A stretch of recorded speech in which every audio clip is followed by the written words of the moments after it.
way not to achieve both objectives not be to simply realign with the single market and the customs union? Well, Mr. Speaker, that's so 2016, isn't it? The SNP benchers still are not reconciled to the democratic decision that the British people took to control their own destiny and leave the European Union. We are determined to find a sustainable and durable solution to the protocol, but my right honourable friend, the Prime Minister, Lord Frost and the Secretary of State are all clear that if that cannot be achieved, we will take whatever actions are necessary to secure the interests of the whole United Kingdom, including Northern Ireland. Final question, Ian Paisley. Thank you, Mr. Speaker. The Irish Times carries a piece that the Republic of Ireland now has the highest debt in all of Europe, that is the 20% higher costs of living than the people in Northern Ireland, and now requires a multi-billion-pound bailout from Europe to deal with the consequences of Brexit for the Republic of Ireland. Isn't it the case that, by contrast, Northern Ireland is part of the 5th largest economy of the world, that is part of not only a strong and growing economy, but that it requires the friction that exists between businesses in Northern Ireland and GB to be removed? Therefore, invoking Article 16 will allow for that friction to be removed. Thank you, Mr. Speaker. I say to the honourable gentleman, we don't need any international comparisons to sell the benefits of Northern Ireland being an integral part of our United Kingdom. It's good for jobs, it's good for health, it's good for prosperity. We are definitely better together.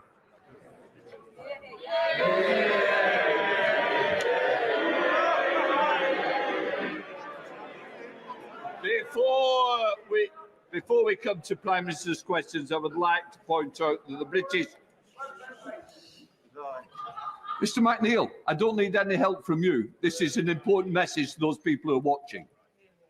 Before I come to the Prime Minister's questions, I would like to point out that the British Sign Language interpretation of proceedings is available to watch on the Parliament Live TV. We now come to Prime Minister's questions. Nicola Richards.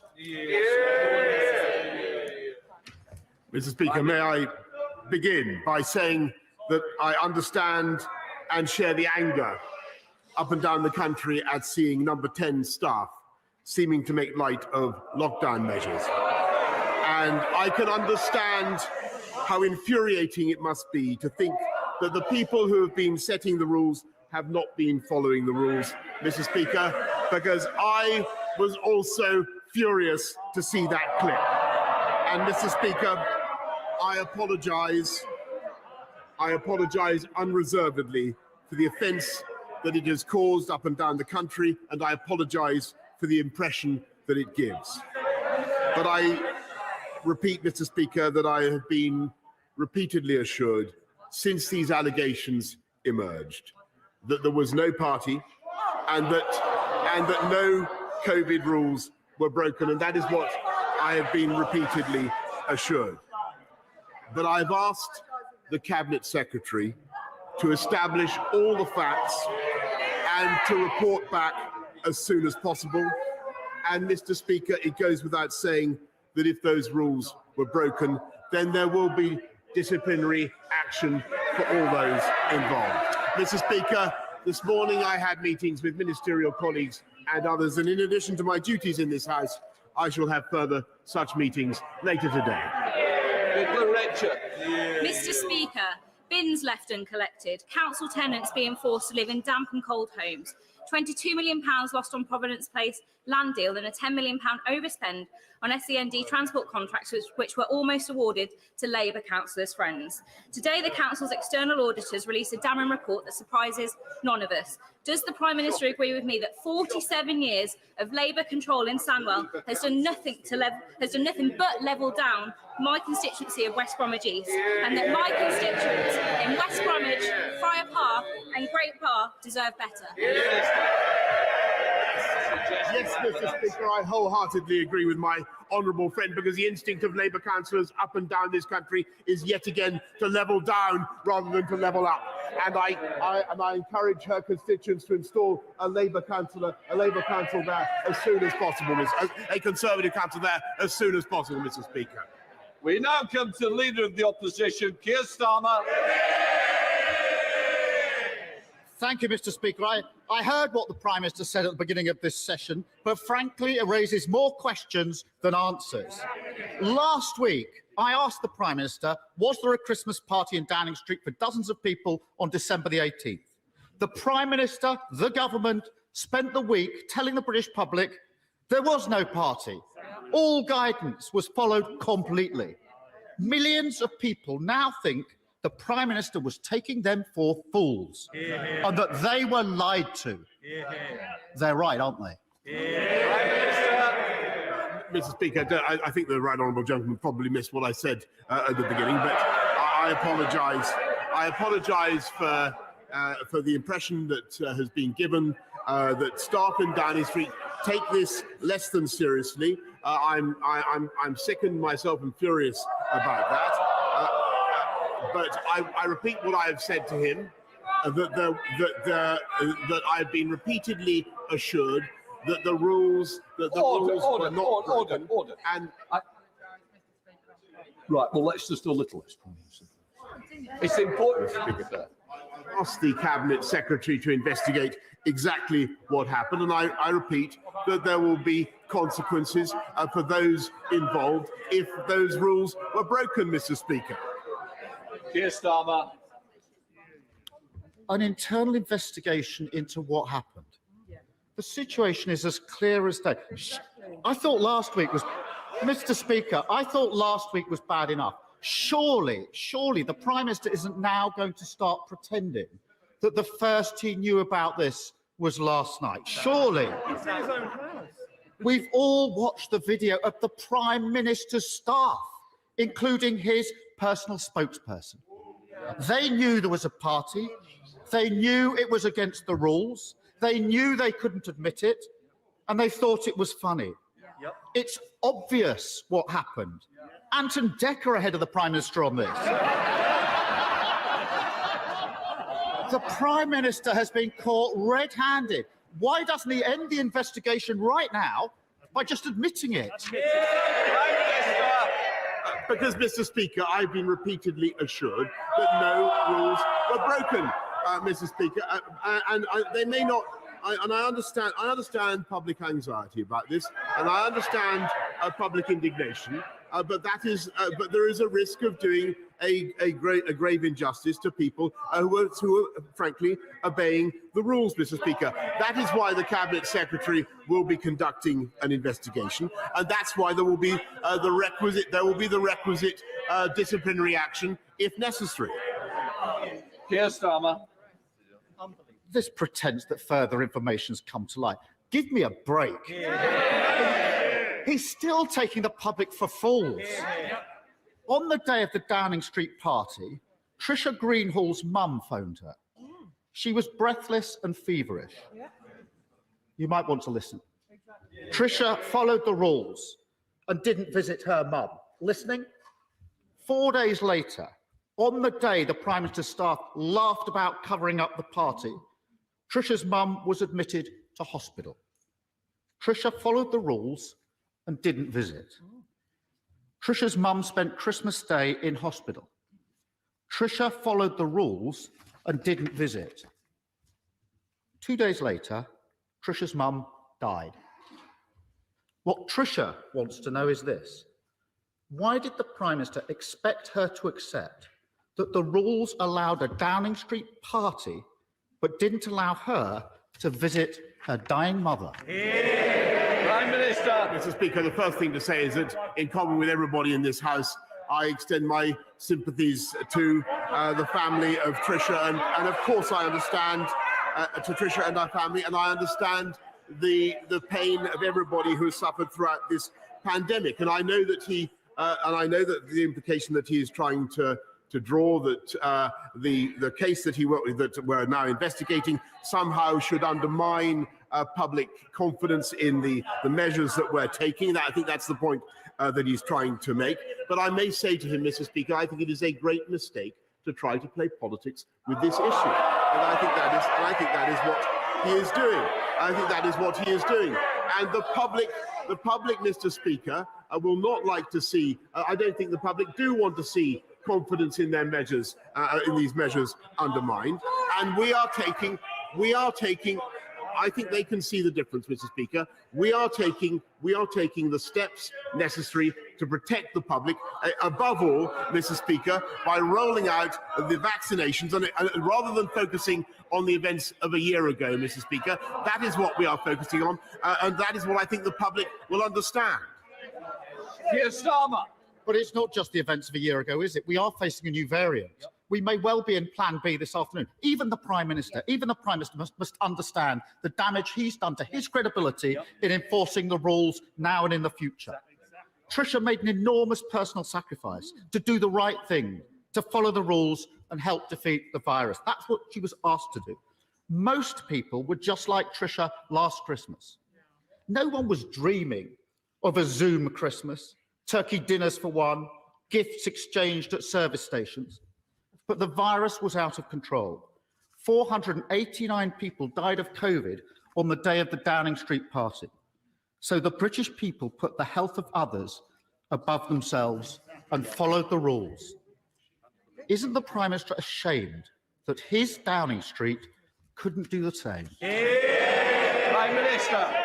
Mr. Speaker, I've said what I've said about the events on December the 18th. They will be properly investigated, and Mr. Speaker, I will place a copy of the Cabinet Secretary's report in the library of the House of Commons. But what people should not do is lose focus on what we are trying to do now. Rather than, of course, we will deal with the events of what may or may not have taken place on the 18th of December last year, Mr. Speaker. But what I think we need to focus on today is what we're doing to roll out the vaccinations across this country, and what we're doing to protect the public. And he is indeed right, Mr. Speaker, that we now have in the Omicron variant, a variant that is spreading much faster, Mr. Speaker, than any variant that we've seen before. And that is what we need, with great respect to the right honourable gentleman, to focus on. And that is why I ask everybody to go and get their booster jab as soon as they're called forward. Starmer. The Prime Minister apparently wants us to focus on what's happening today. There were no government spokespersons on the media this morning. I see the Health Secretary has made it to the chamber. And that's the point, Mr. Speaker. This virus isn't defeated. We're going to face other tests where the British people may be asked by their leaders to make further sacrifices for the greater good. Her Majesty the Queen sat alone when she marked the passing of the man she'd been married to for 73 years. Leadership, sacrifice, that's what gives leaders the moral authority to lead. Does the Prime Minister think he has the moral authority to lead and to ask the British people to stick to the rules?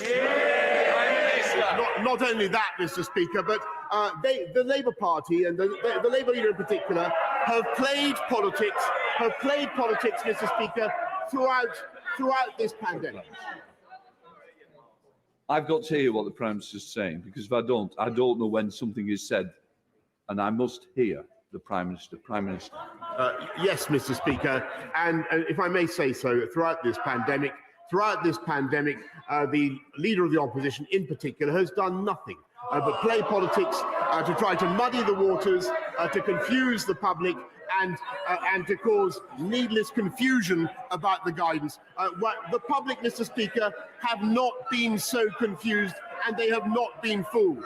And they have got on with implementing the guidance, and they have got on in particular, Mr. Speaker, with showing great commitment to the health of this country by going forward to get vaccinated. Order. Prime Minister. Mr. Streeting, we've had this the week before. I'm not having this every week. You know, if you want to be on the front bench, behave like you're meant to be there. Prime Minister. Mr. Speaker, at every stage, the Labour leadership and the Labour right honourable gentlemen have tried to muddy the waters and to play politics, whereas the people of this country have not been fooled. And in particular, they have come forward to get vaccinated faster than any other country in Europe. We've now done 20 million boosters, Mr. Speaker. That is the single best thing that we can do, and I encourage everybody to keep going and get their booster jab. That's so desperate, and even his own side can see it. Last week, the Prime Minister told us there was no party. Now he thinks there's something to investigate. The Justice Secretary thinks that the police don't investigate crimes from a year ago. Well, I ran the Crown Prosecution Service, and I can tell him that is total nonsense. Mr. Speaker, at Westminster Magistrates Court, right now, the CPS are prosecuting over a dozen breaches of COVID restrictions last December, including those Prime Minister who hosted parties. They're doing their job, enforcing the law set in Downing Street. Will the Prime Minister support the police and support the CPS by handing over everything the government knows about parties in Downing Street to the Metropolitan Police? Prime Minister. Mr. Speaker, of course we will do that, and we will get on with the investigation by the Cabinet Secretary. And Mr. Speaker, he continually wants to play politics with this issue. We want to get on with our job of protecting this country during the pandemic, and Mr. Speaker, delivering the fastest vaccine rollout in Europe, fighting the drugs gangs, Mr. Speaker, when the party opposite wants to decriminalise Class A drugs, Mr. Speaker, and backing our borders bill, Mr. Speaker. They have an opportunity to focus on that tonight. Why not back our borders bill, Mr. Speaker, and have life sentences for people traffickers? That's what the Leader of the Opposition should be doing. That's what I urge you, rather than playing politics. Fiona Bruce. As we celebrate the advent of Christmas, I thank the Prime Minister for his support for Christians and those of other faiths and beliefs who face persecution across the world. We here stand with them. The government has talked about the gift of resettlement for Afghans who are members of religious minorities, of those at risk of persecution, targeted for their beliefs. Will this gift of resettlement be available by the end of Christmas? Prime Minister. I thank her very much for everything that she does, particularly as a Special Envoy for freedom of religion and belief. As she rightly says, we have an Afghan citizens resettlement scheme coming. We've already taken 15,000, but it's important that we get that scheme right, Mr. Speaker, and further details, including the eligibility criteria, will be announced in due course by the Home Office. I now call the Leader of the SNP, Ian Black. Thank you, Mr. Speaker. We are standing on the cliff edge of yet another challenging moment in this pandemic. Omicron cases are rising at a rapid rate over the coming weeks. Tough decisions will again have to be made to save lives and protect our NHS. Mr. Speaker, trust in leadership is a matter of life and death. Downing Street willfully broke the rules and mocked the sacrifices we have all made, shattering the public's trust. The Prime Minister is responsible for losing the trust of the people. He can no longer lead on the most pressing issue facing these islands. The Prime Minister has a duty, the only right and moral choice left to him. It is for his resignation. When can we expect it? Prime Minister. Mr. Speaker, the party opposite, and indeed the other party opposite, are going to continue to play politics. I am going to get on with the job. Ian Blackford. No dignity from a Prime Minister that quite simply just doesn't get it. Mr. Speaker, people across these islands have followed the rules, even when it meant missing friends and family, missing births, missing funerals, missing the chance to be beside a loved one in their dying moments. People have sacrificed, at times to the point of breaking, while the UK government has laughed in our faces. It is clear that this Prime Minister has lost the support of the public and now even his own benches. This is not a grin and bear it moment. This is a moment of moral reckoning. Every member of the Conservative benches must now decide, is this the man to lead these islands when lives are at stake? It is clear that this Prime Minister intends to desperately cling on to power, and I have nothing left to say to a man whose answers we simply can't trust. So, Mr. Speaker, Order. I will hear this question, whether the front bench like it or not. Can I just say, I'm expecting better behaviour. The public out there are questioning this Parliament. Don't answer that question. Ian Blackford. questioning this Parliament and questioning this Prime Minister that we cannot trust. It is clear that the Prime Minister desperately is clinging on to power, and I've got nothing left to say to a man who we simply cannot trust.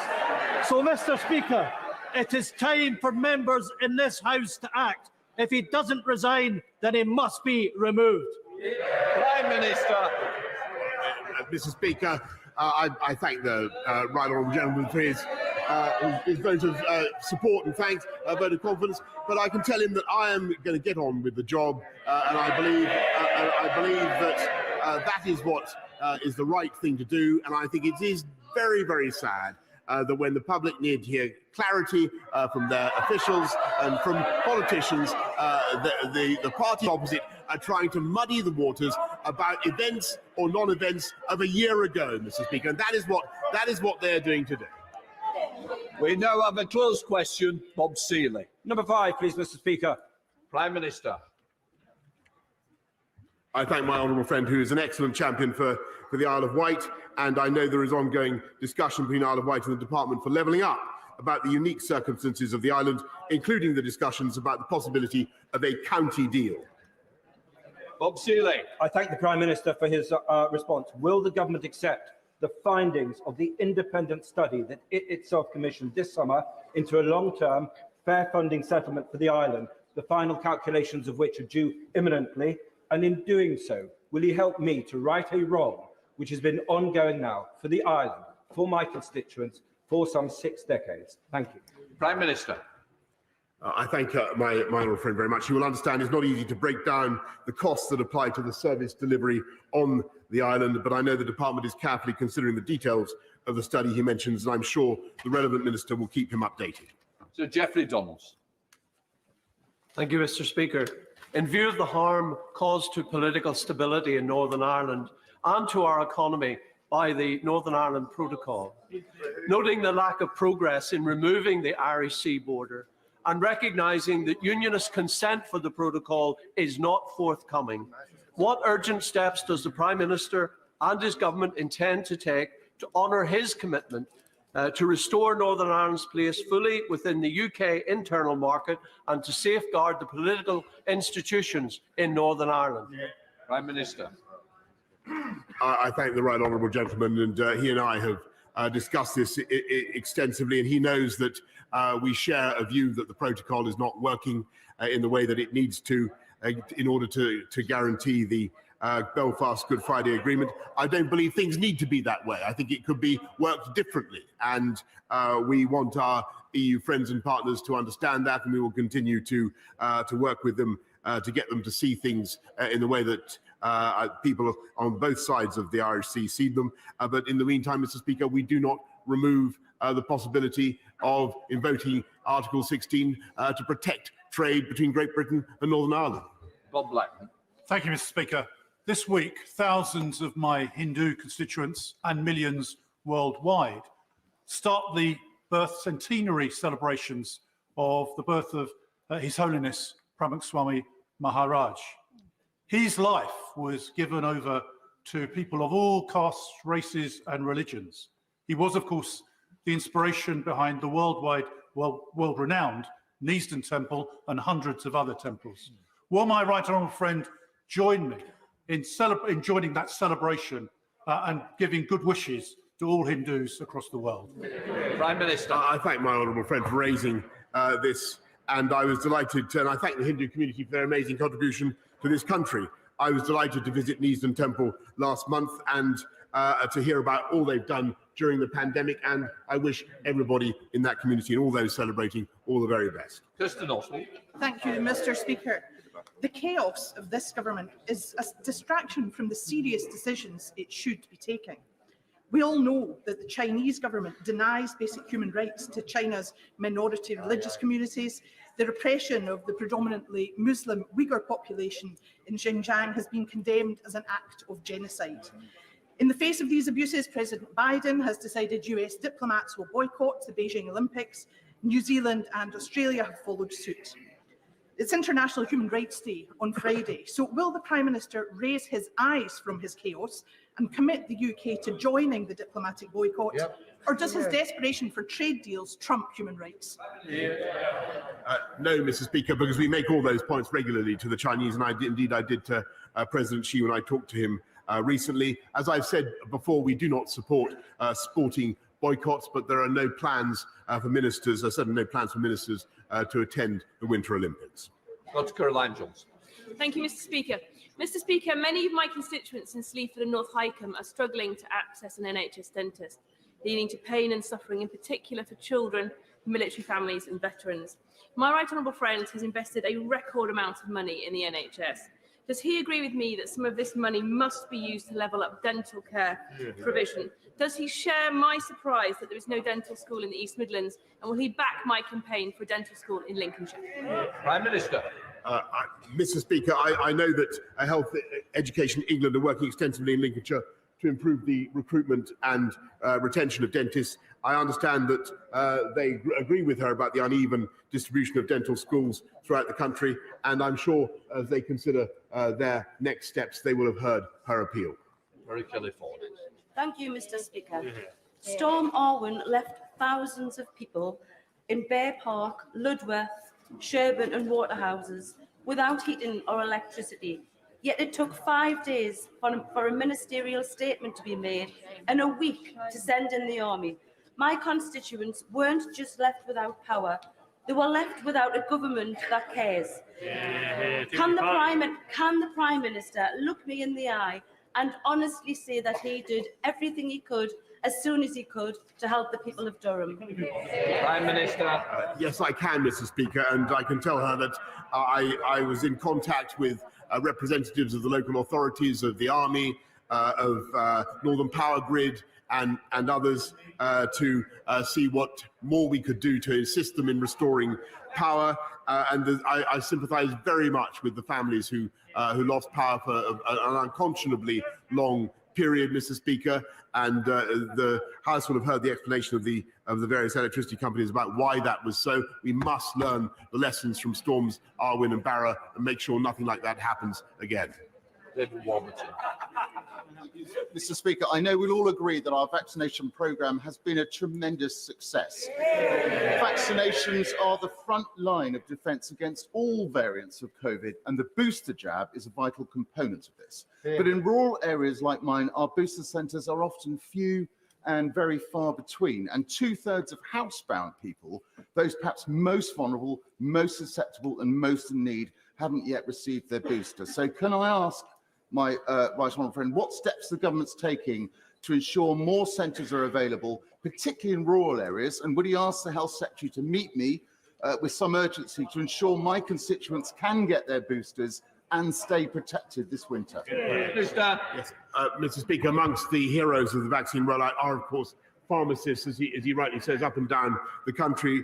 And we have 1,500 community pharmacies vaccinating people near where they live.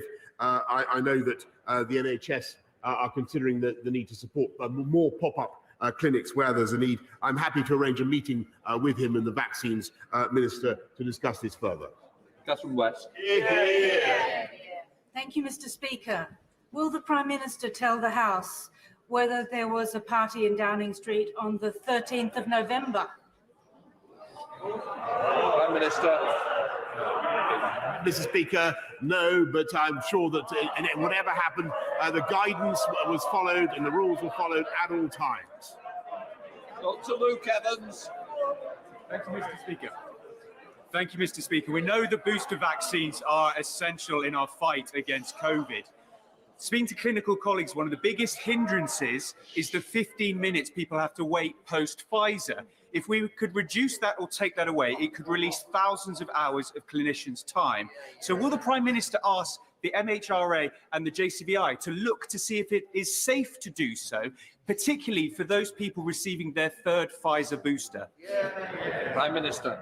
My honourable friend makes a very good point, and I can tell him that we are in the process of reviewing the 50-minute waiting requirement for both booster doses, and we continue to be guided by the JCVI and the MHRA. Catherine Smith. Thank you, Mr. Speaker. My constituents are having to resort to DIY dentistry, including performing DIY dentistry on their own children. Money, not anything has been allocated to NHS dentistry. So can the Prime Minister explain why my constituents cannot access an NHS dentist? Prime Minister. I thank her, but we're putting record funding into the NHS, including into NHS dentistry. And if she'd like to write to me with the cases that she mentions, I'd be happy to take it up with the Secretary of State for Health. Stuart. Thank you, Mr. Speaker. On many occasions, the Prime Minister has spoken, I know, to primary-aged children about careers and the opportunities that are ahead of them. Does my right honourable friend agree with me that every child should have the chance to meet adults from different professions, different backgrounds, to be inspired for the future, and that this could play a major part in delivering the levelling up agenda? Prime Minister. Yes, Mr. Speaker, and I thank my honourable friend, and it's absolutely true that throughout our career strategy, we've invested so far £2 million to support career-related learning in primary schools. And as anybody in this House will know, you get the most extraordinary questions from primary schools children, and they are often very, very ambitious for their futures. James Romy. Mr. Speaker, Jane wrote from Erdington. Her father, Vince, died of COVID. 5 days later, her sister died of COVID. She is devastated and appalled at recent revelations as to what has gone on in Downing Street. She asks this question of the Prime Minister: does trust in British politics matter? Yes, it does, Mr. Speaker, and that's why it's so absolutely vital that, of course, we should get to the bottom of whatever may or may not have taken place on the 18th of December last year, but we need to focus on what's happening this year, Mr. Speaker, and I urge her and everybody else to get their booster jab and to look after themselves. Mr. Speaker, at the moment, indecent exposure or flashing is illegal offline, but not online. I really welcome my right honourable friend's support for that to change when he spoke to the Liaison Committee in November. Will he support outlawing cyber flashing and other forms of sexual image abuse online in the forthcoming online safety bill when it comes to this House? I thank my right honourable friend, and she's right to draw attention to that phenomenon of cyber flashing, and it is one of the issues that is being addressed by my right honourable friend in the online harms bill. John McNeill. Thank you, Mr. Speaker. Last year, I asked the Prime Minister what progress had been made delivering his pledge to buy 4,000 ZEBs by 2024. The budget and the spending review confirmed the UK government planned investment will not reach that target. As Vice Chair of the Bus, Coach and APPG, let me tell the Prime Minister, bus manufacturers have no orders from his Zebra scheme. Production lines in Falkirk, Ballymena and Scarborough, desperate to start orders and deserve better than this. Prime Minister, why is your government failing to deliver these orders and that pledge? Mr. Speaker, we're absolutely committed to delivering 4,000 zero-emission buses, and we're also committed to supporting UK bus manufacturing. Ian Duncan-Smith. Mr. Speaker, the Prime Minister has already been asked about the Winter Olympics, but listening to his answer, I have to say, sadly, I think it is not at all strong enough. May I support the request that the UK government now acts against this dictatorial, brutal Chinese regime that is persecuting everybody from Christians through to Tibetans and terrorizing the Uyghurs. Would the British government follow suit to the Americans, the Australians, even the Lithuanians? And please, please, I beg of him, give a lead for human rights and make a diplomatic boycott of these Olympic Games. Prime Minister. Mr. Speaker, it was clear from what I said earlier on that the government has no hesitation in raising these issues with China, as I did with President Xi the last time I talked to him, and there will be effectively a diplomatic boycott of the Winter Olympics in Beijing. No ministers are expected to attend. What I think the House and no officials, Mr. Speaker, but what I can tell the House is that I do not think that sporting boycotts are sensible, and that remains the policy of the government. Douglas Chapman. The Prime Minister will be aware of the recent National Audit Office report on bounce back loans and eye-watering levels of fraud and criminality uncovered. In the interest of the taxpayer, will the Prime Minister initiate a Great British Bounce Back Fraud Squad to recover this public money and prosecute where appropriate, even if the crime was committed more than a year ago? Prime Minister. Mr. Speaker, of course we will take action against anybody who's defrauded any of the COVID loans, bounce back loans or otherwise. William Ragg. Mr. Speaker, there are media reports of a cabinet meeting and press conference this afternoon to initiate COVID Winter Plan B without reference to this House. COVID passes will not increase uptake of the vaccine, but will create a segregated society. Is my right honourable friend, the Prime Minister, aware that very few will be convinced by this diversionary tactic? Prime Minister. Mr. Speaker, no decisions will be taken without consulting the cabinet. Alan Khan. Thank you very much, Mr. Speaker. This country is angry, and understandably so. Last Christmas, while we were in lockdown, millions of people were unable to be with their families. Thousands of people waved through their care home windows at loved ones, wishing them a Merry Christmas from the side of the road. People died without that last touch from their daughters, their sons, their wives. Working in intensive care, I wept behind my mask as 3 children talking to their dying mother on an iPad begged her to wake up. Countless children now growing up without parents, while parties were held at number 10. Mr. Speaker, this is disgraceful. This is an insult to everyone who followed the rules. It is an insult to everyone who wasn't allowed to say their final goodbye.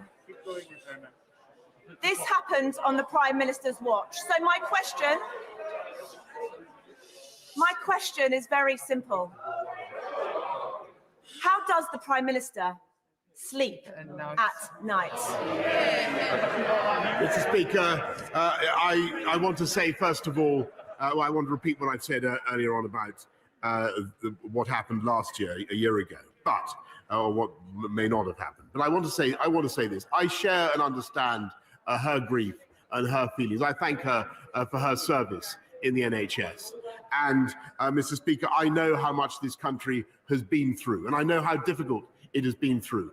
And if you ask me how I sleep at night, well, the answer is, of course, I take full responsibility and personal responsibility for everything that this government has done. But I must say to you, Mr. Speaker, and I say to the House, the way forward for this House, for this country now, is to focus on the position we are in, and above all, to get our vaccinations as fast as we possibly can. We're in a much better position this year than we were last year, and that is thanks to the vaccination rollout, and I urge every member of this House to join that campaign and that great British vaccination effort. There's lots of points of order. I'll take the leader of the SNP. Thank you, Mr. Speaker, and I have informed the Prime Minister that I would be making a point of order. I was informed by the government front bench that he had to go. My goodness, I think those of us on this side of the House absolutely agree that he has to go. He has to go as Prime Minister.